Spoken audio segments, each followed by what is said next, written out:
Des policiers devant l'église de Sutherland Springs, au Texas, où un homme armé d'un fusil d'assaut a tué 26 personnes. Le 5 novembre 2017, Jay Janner Apsipasest, l'une des pires fusillades de l'histoire des États-Unis. Un homme a ouvert le feu dimanche dans une église du Texas, tuant 26 personnes en plein service religieux, une tuerie qui intervient 5 semaines seulement après celle de Las Vegas, la fusillade la plus meurtrière jamais perpétrée dans le pays, avec 58 S, qui avait relancé une fois de plus le débat sur la réglementation des armes à feu. A gunman opened fire on a Sunday church service in Sutherland Springs, Texas. 26 people were killed. Pic.twitter.com et abo 5 li, @ag plus November 6, 2017. Les faits 7 produits dimanche vers 11h20 18h20, heure française.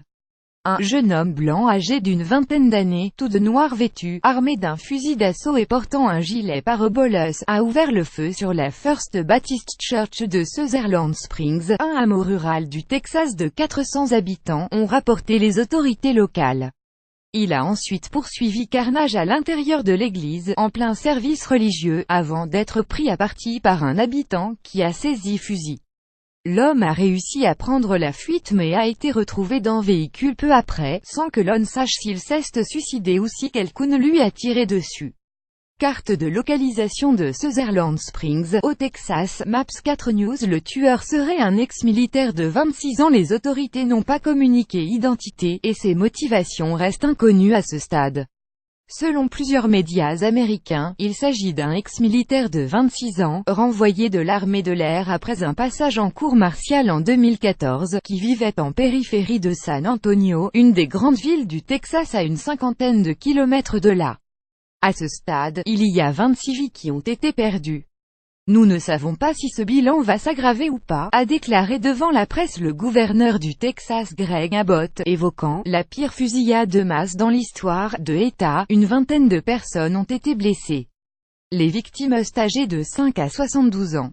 Trump dénonce un « acte diabolique ». Donald Trump, actuellement en tournée en Asie, a dénoncé une fusillade « terrifiante » et un « acte diabolique » favorable au port d'armes à feu. Le président américain ne s'est pas risqué dans ce débat lundi, se bornant à promettre le « soutien entier » de l'administration au grand État du Texas et à toutes les autorités locales enquêtant sur ce crime horrible.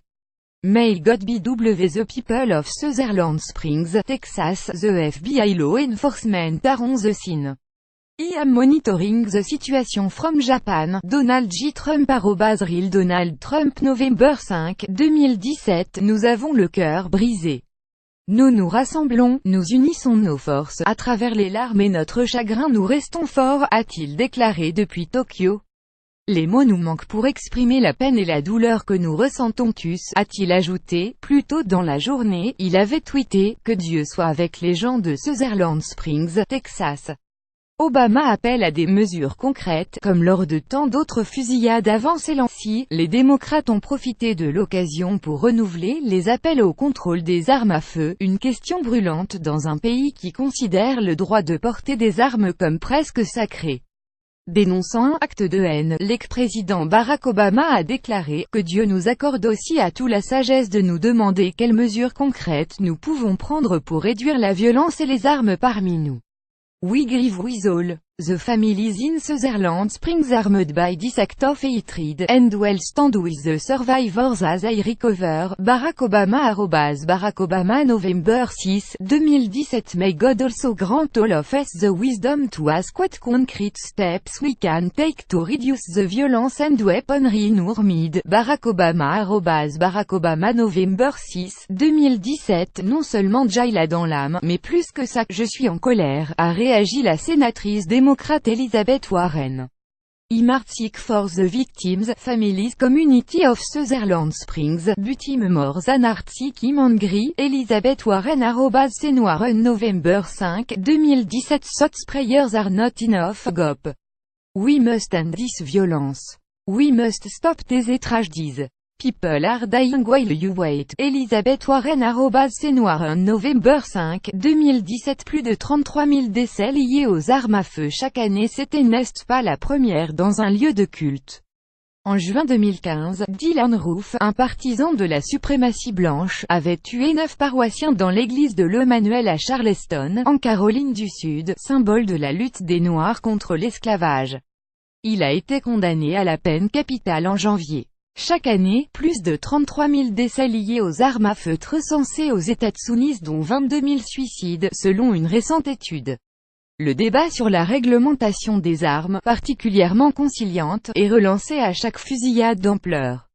Malgré cela, peu de mesures concrètes ont été prises pour tenter d'endiguer ce phénomène, principalement en raison du poids du puissant lobby en faveur des armes, la National Rifle Association et NRA.